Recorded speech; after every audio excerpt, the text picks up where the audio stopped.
Bonjour fidèles internautes, fidèles auditeurs. Sans plus tarder, allons dans Luc chapitre 23, les versets 39 à 43.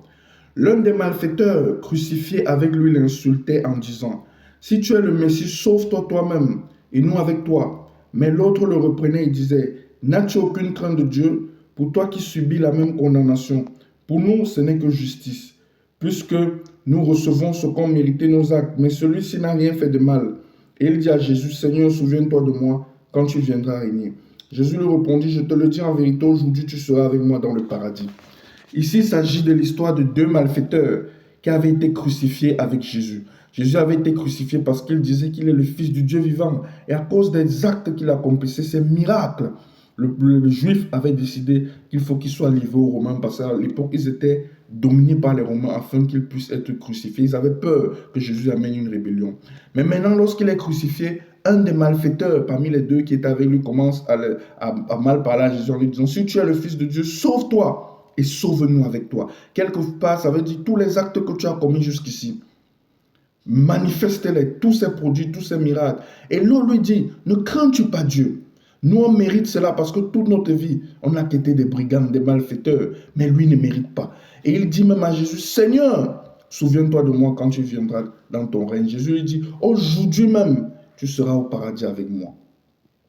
Il m'était arrivé de lire une annonce qui disait: la CAF lance une nouvelle aide supplémentaire pour encore aider plus les parents.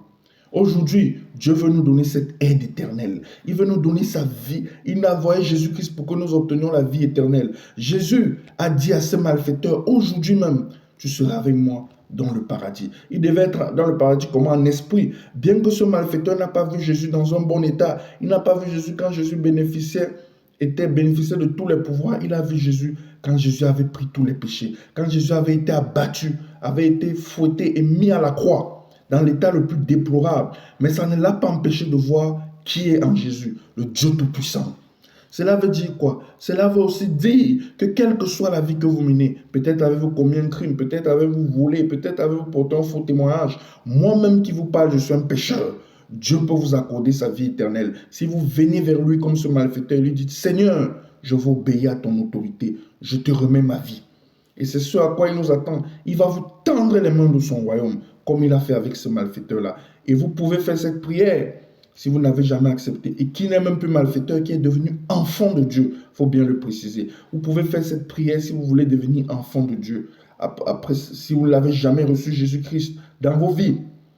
Éternel, mon Dieu, mon roi, je voudrais devenir ton enfant, Seigneur, comme cette histoire que j'ai lue. Je te reconnais aujourd'hui comme mon Dieu et mon Sauveur.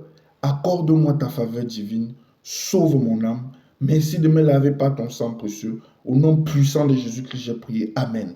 Commencez à lire la parole de Dieu à partir de Matthieu dans le Nouveau Testament. Sachez quelque chose.